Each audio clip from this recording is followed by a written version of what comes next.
yellow, black and yellow, black and yellow. Uh-huh. You know what it is?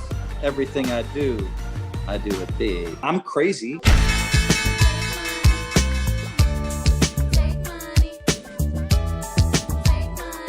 Hey guys and girls, welcome to StakeCenter, sponsored by Stake Kings and PokerFlops. It's your host, PokerFlops Bob. With me is Dom and Rick. And today we have a very special guest for you that you all know and love, or love to hate, Phil Hellmuth. This is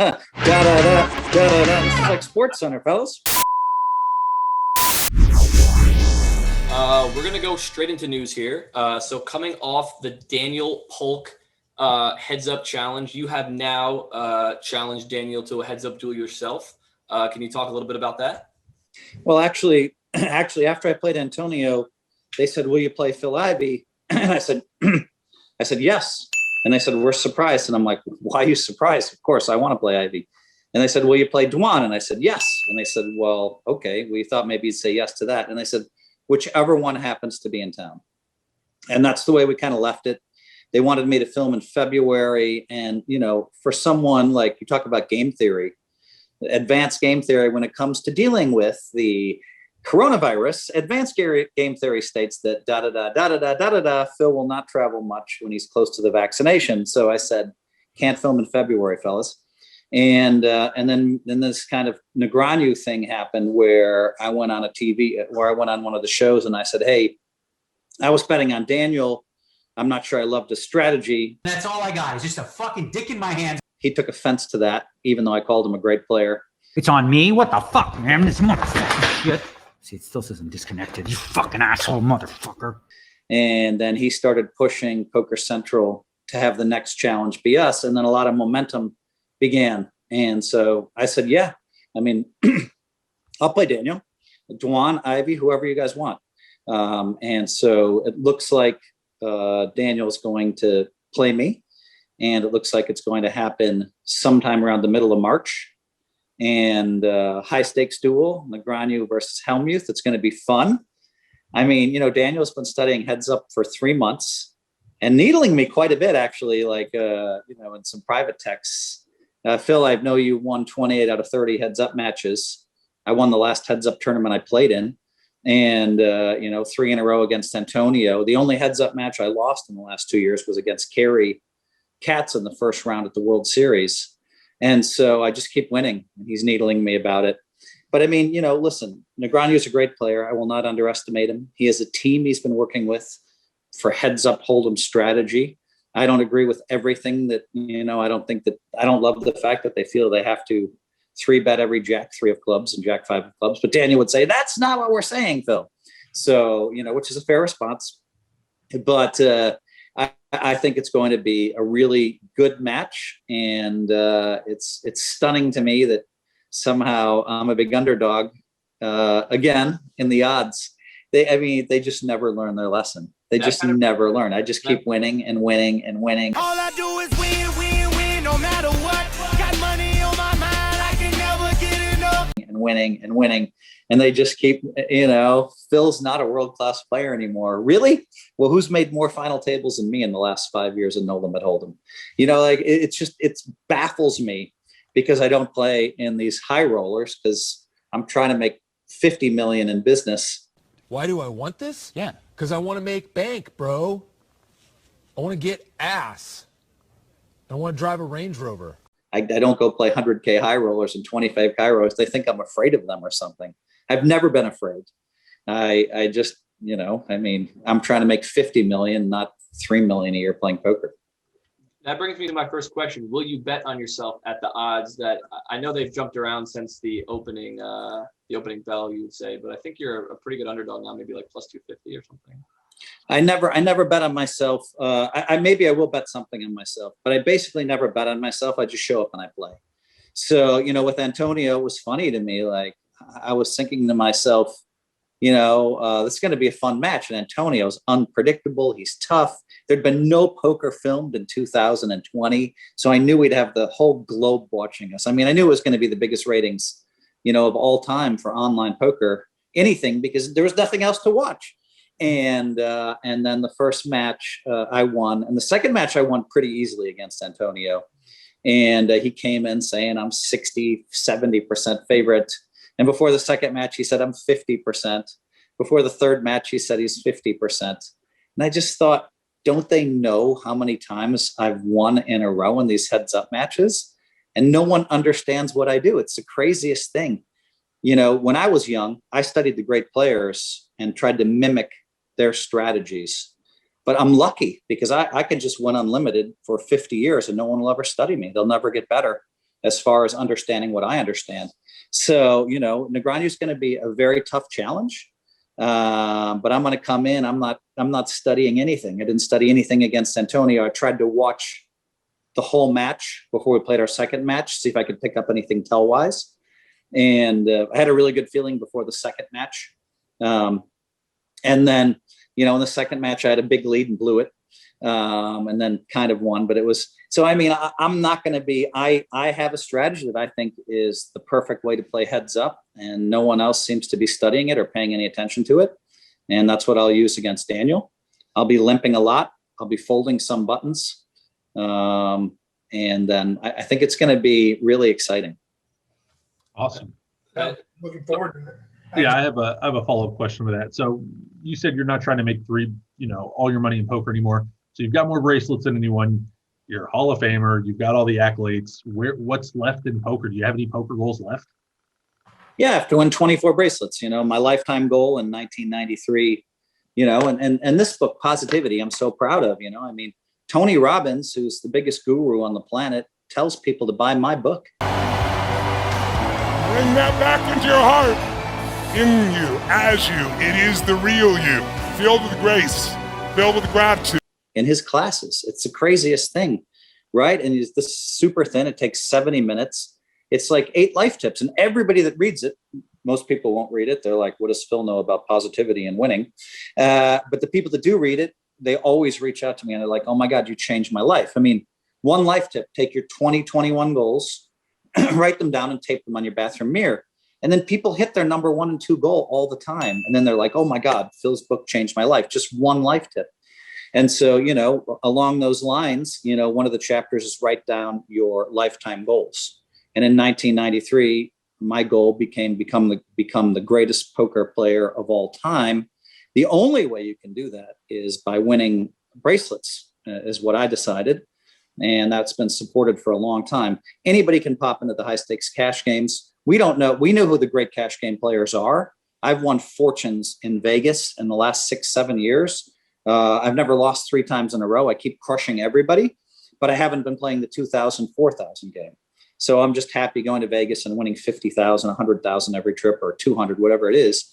You know, I've been crushing the televised cash games, and that's sometimes I win 300,000, 400,000, 500,000 in a week playing in these televised games.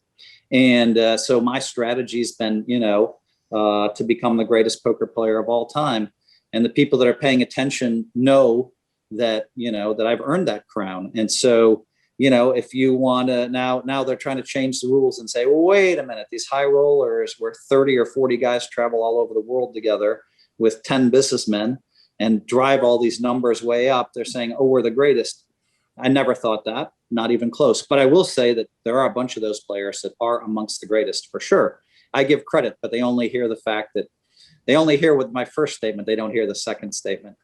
But anyway, yeah. So, I mean, I look forward to playing Negreanu, and I think it's going to be a good match. And I think he has to look me in the eyes. And I think, you know, that's been tough for people. Anyone you wouldn't play? No. Okay. Do you have an idea of who you think might be, outside of yourself, the biggest challenge in Heads Up No Limit? I don't know. You know, when I played Doug Polk and I played Jungle Man, they said these are the 2 best heads up players in the world. And I beat Doug pretty quickly. And then, you know, I mean, maybe it was a 2-hour match. And then I beat Jungle Man. Jungle Man, I put that crazy bluff on. Line comes off. I'm all in. Wow. 10K. This is it. Wait, what? I'm sorry, what just happened? I don't use the reveal. What the fuck? You want to use it? Yeah. I have Queen Jack offsuit. Fucking steaming. That they showed over and over again. So I beat those two guys, and then they're like, "Oh, these are the two best in the world," and I'm like, "What am I, fucking chopped liver?" I'm not afraid of any of these guys. Now, if you want to play, if Doug wants to play me online, I texted him I would play him online, one game at a time, and if he wants to lay me 10-1, that's fine. I'm crazy. People think I'm delusional. Phil is delusional because he thinks he's a favorite against Doug playing one game online.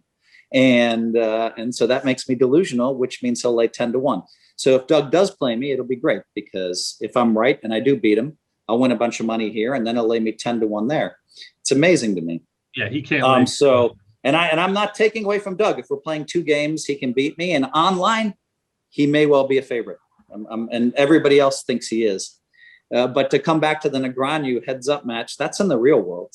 And we're looking at each other, and it's going to be hours long. There's going to be a lot of skill. And I might even ask if they can run it twice every hand, because I don't want to get it all in with aces and have Negreanu hit a 10 on me for all the money. So I may ask for run it twice, which I think would be kind of fun. Every online game I play, we run it twice. The ace is 10. Are you referring to another heads up match maybe against Juan? And the turn. And it's a 10! Huge suck out. Well, that just so happened that I pulled aces and 10s, but it could, we put in a lot of big blinds in that match, and he hit us 10. And, generally people have a lot of trouble trying to beat me heads up because they have to win a lot of pots. And that means they're going to have to pull a lot of bluffs, and I'm going to be trapping them the whole time. I'm a very difficult out when it comes to playing heads up. So, Negreanu is as tough as it gets in the real world. And so am I afraid of anybody? No, I'll play anybody. That'd be a really cool dynamic if you guys got to run it twice in spots. I think that'd be awesome for live TV. Just to go into some of the staking stuff, hopefully you put some of your duel on StakeCenter, maybe a small package people can buy. Just throwing it out there. It seems like you've done pretty well on these. I'm sure the people trying to invest in some of the people on StakeKings would love that. We're going to go into staking some players right now, if that's okay with everyone. But first, let's go over some of the last week's picks. I got a call from Mr. Van Fleet himself last night. I'll be investing 125 in his first and second bullet. I'm going to go with Aaron Ben. I'm going to stake him. He has 3 separate tournaments up for Sunday. Magnus Martin. I'm going to buy 50% of Arlie Shaban. This is Dramatic DJ. Okay, Ricky Pine. Let's start with you. John Van Vliet. How'd he do for you? Yeah, he wins because he's an online poker tournament crusher with millions of dollars of victories. He's in Canada. I had a piece of him in a $2,600 buy-in. He min cash finished 18th. So I think I made $216 off of $125. And he is currently, for my first week, playing a $10,600 on Party Poker. So we'll have an update for that next week, but he's doing well. Very, very good. Bob, anything? My boy Aaron Ben, he cashed in two events for me. Didn't cash in the third. He made $15 for me on the GG Poker Bounty Hunters. I guess he got a KO. And then $355 for Party Poker Millions. And that's why I had 10% on there. So you had a nice little cash there. All right. Unlucky for me, my only money back has been in refunds when my player has not played the tournament. So not a hot start for me. I think Dramatic DJ did not play his $88 tournament, and I believe Katie Stone didn't play one of them. So no dice for me with Arlie Shaban was my other at the 215. Phil, have you won some people money on you stake and StakeKings? I feel like you've maybe sold some of your cash games at one point. I will look it up. People don't believe this. I say stuff and it sounds so ridiculous that people have to look it up. But I think I've won 17 out of 19 packages on U stakes with one package breaking even and one small loss. I lost in one 10K tournament in 20 packages. So it's crazy. I've made the U stake customers at least 100,000, I think closer to $200,000. Investors? Possibly you! Oh, this is classic. This is like Anyone that doesn't believe that, you can look it up very quickly. It doesn't make sense how I just keep winning, Dominic. But I'll tell you this, when you have 100 people that have a piece of you, it motivates me because I know that some people are spending their hard-earned money on me to win in these tournament spots. And so it's been pretty amazing to win whatever it is, 18 out of 20 times or something with one break even. It doesn't even make sense. And I felt like I'm printing money, for all the customers at that site. I'm single-handedly trying to, I have a piece of that site. So, I mean, hopefully whatever money I lose or make, all of these customers will come back to me when we sell the site for 10 million or something. I like it. You got to throw a package on there since we've done so poorly this first 3 weeks. So maybe we could get a piece of the duel and get in the positive here. I keep buying Dramatic Degen's $33 tournament. It's not working too well. Let's go to this week's stakings quickly. I'm going to be staking Dramatic Degen again. Again, I mentioned I was banned in his Twitch chat.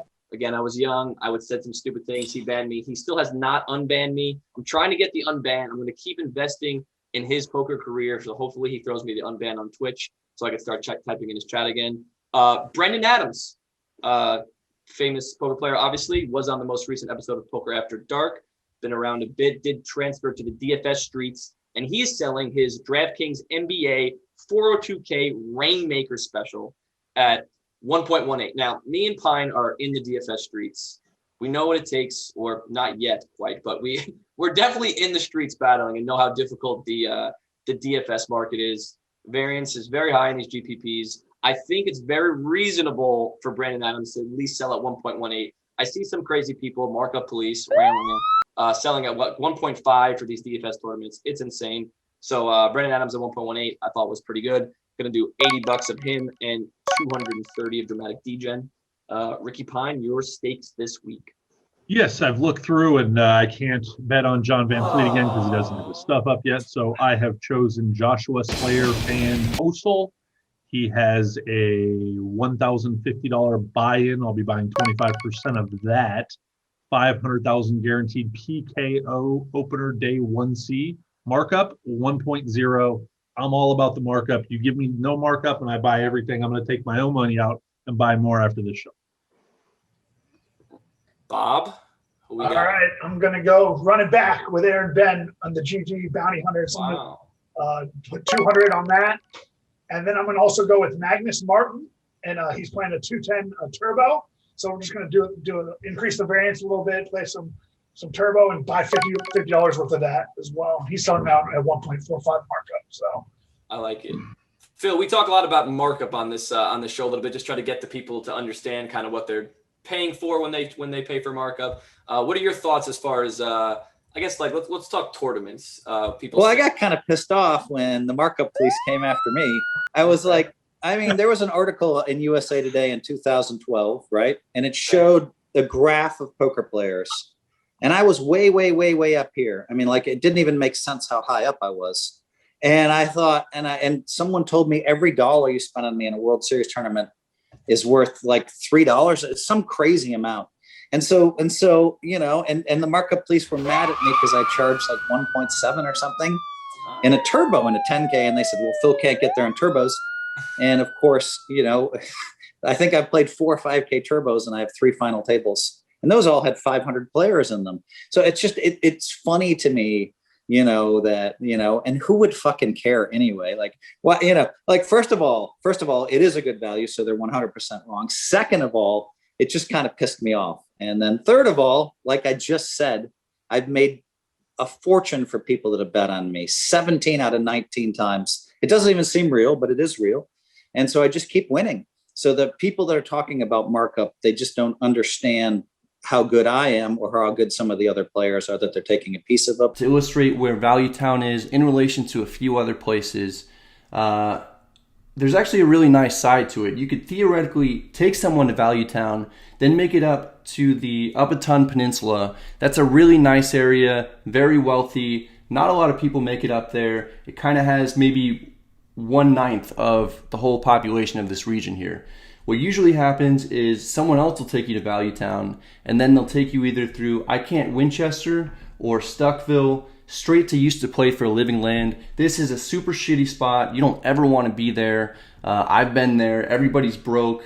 Nobody's happy, and very densely populated. And then up here you have Brad is the Worst. Not necessarily a place that you would go, but And beyond that, like if someone wants to bet $100 on me, and let's say that some pro thinks, well, okay, Phil's only worth $80.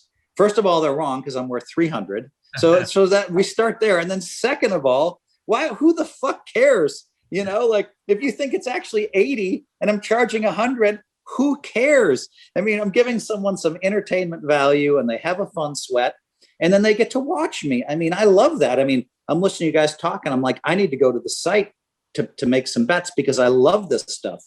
And I know we're talking soon about some other picks, but I'll let you get to that when you're ready, Dominic. Yeah, no, we're going to get into sports here. First, we're going to go over a few of our sports picks last week. Michael Van Gerwen, also known as the Dark Guy. A guy by the name of Patton Kazire. See? Woo! Kim. Okay, let's start with Bob here. Bob, you went with Patton Kazire in the AT&T Pro-Am. How did our boy Patton Kazire finish up? He finished tied for 39 at -4. And I think it's better than the other golfer that someone picked on this show. Yes, I did go with Si Woo Kim. Si Woo Kim. Our thought there was, again, you know, playing with a lot of celebrities.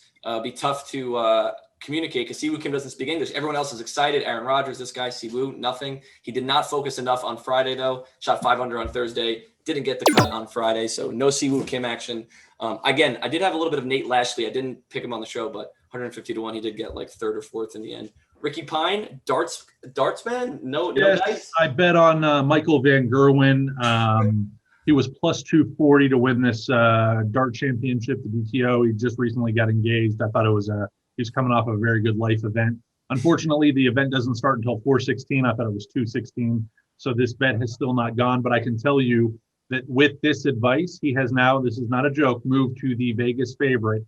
Now jumped the guy that was the Vegas favorite last week. So I'm assuming that my undefeated sports record has pushed this line that way. So you're saying we have 2 months to load up on Dark Guy. That's right. Dark Guy. Wow. Well said, Ricky. Well said. Wow. 2 months to load all your money. All right. I might just pick Dark Guy every week from now on. All right. We're going to get to sports picks this week. We're going to start with Phil. It's the Genesis Open. You have some picks for us, Phil?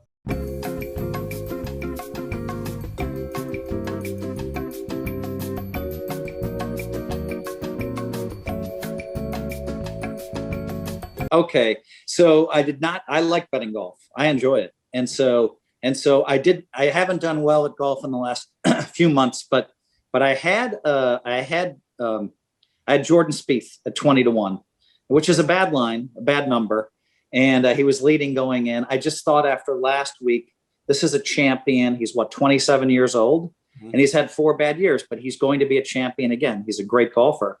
And so I had him. He was leading by 2 shots. Solo lead going into the last round, but unfortunately didn't get there. The week before, I saw Koepka on the board Sunday morning at 30 to 1, and I said I should bet this.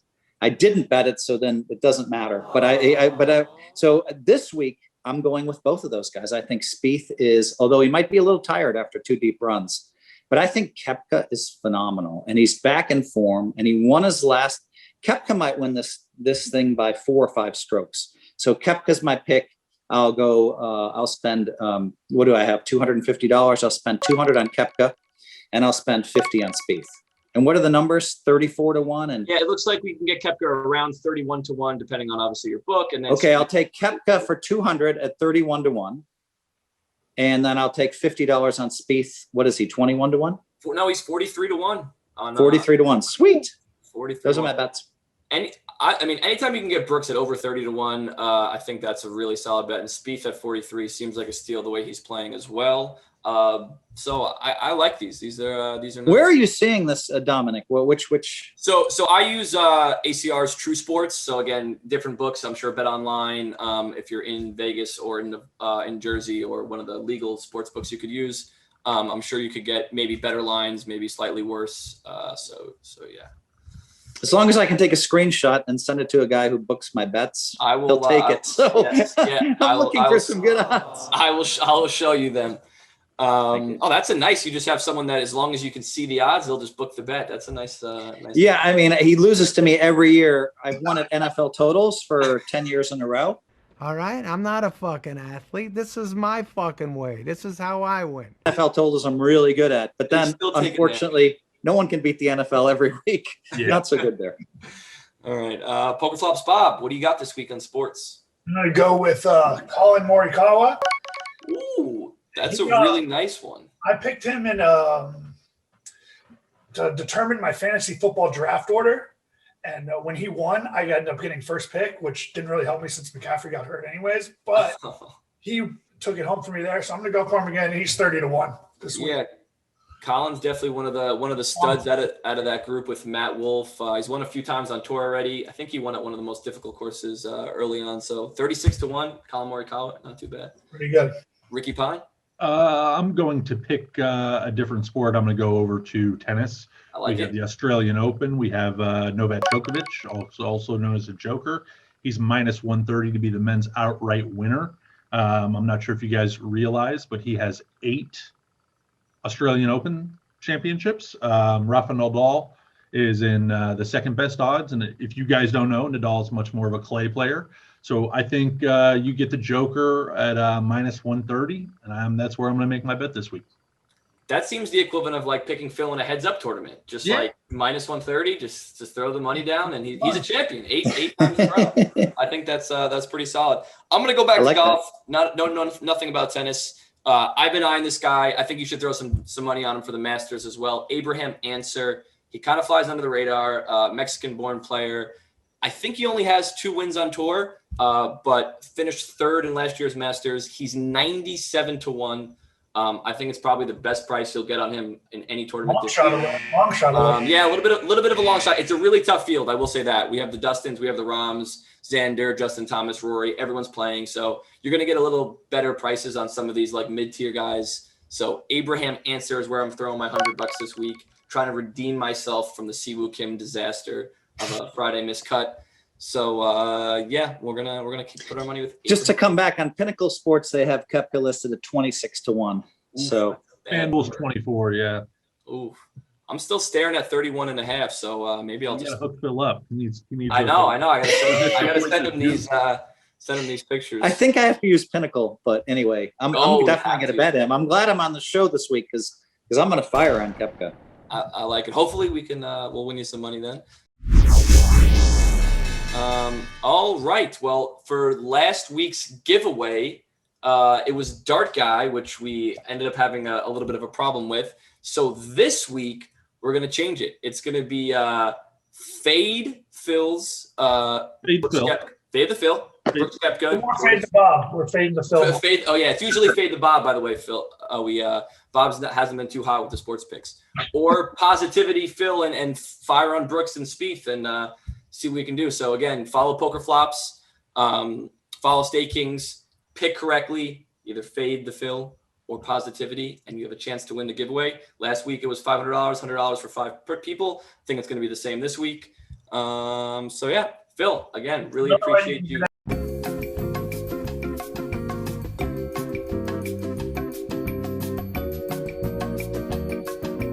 On that is like and subscribe to our YouTube channel, the PokerFlops.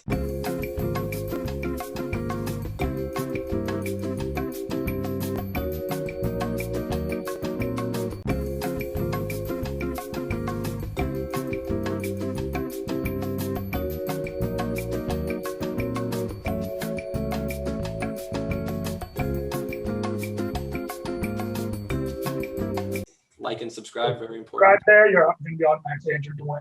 Don't they usually do Who you need to fade is Mike the Mouth Matisow. Like he's lost $6 million lifetime betting sports. So whenever he loves a game, we text our group, text each other. Oh, he really loves this. Well, then we fire the other side. Insider trading right there. That's awesome.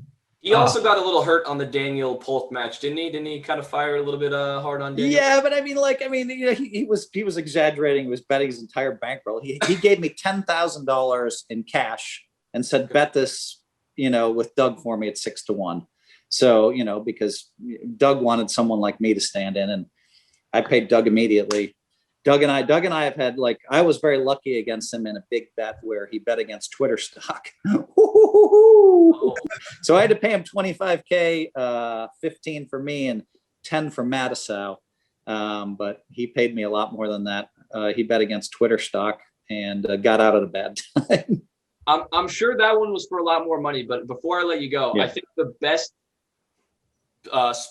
prop bet I ever seen was live on Twitter when I believe it was Doug Polk who bet you couldn't make a 3 outside. And where were you? Were you in PC? We were all drinking together in Pittsburgh, and of all places. And so we're all we're at a bar together, and I said, "Hey fellas, I'll go fire a cold 3. I've been drinking. It's cold outside. It was rainy."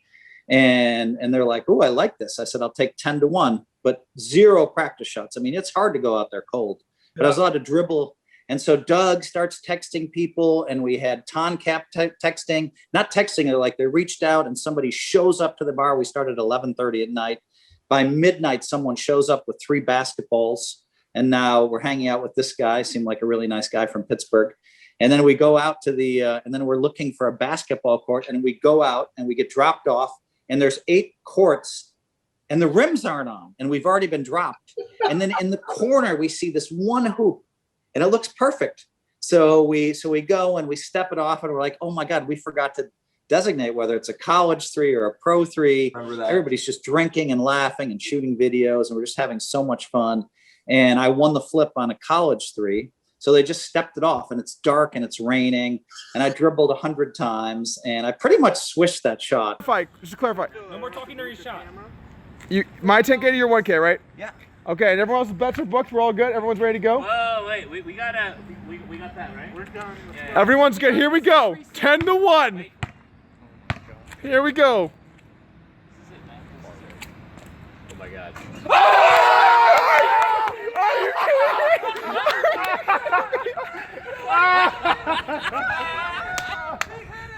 Oh my God.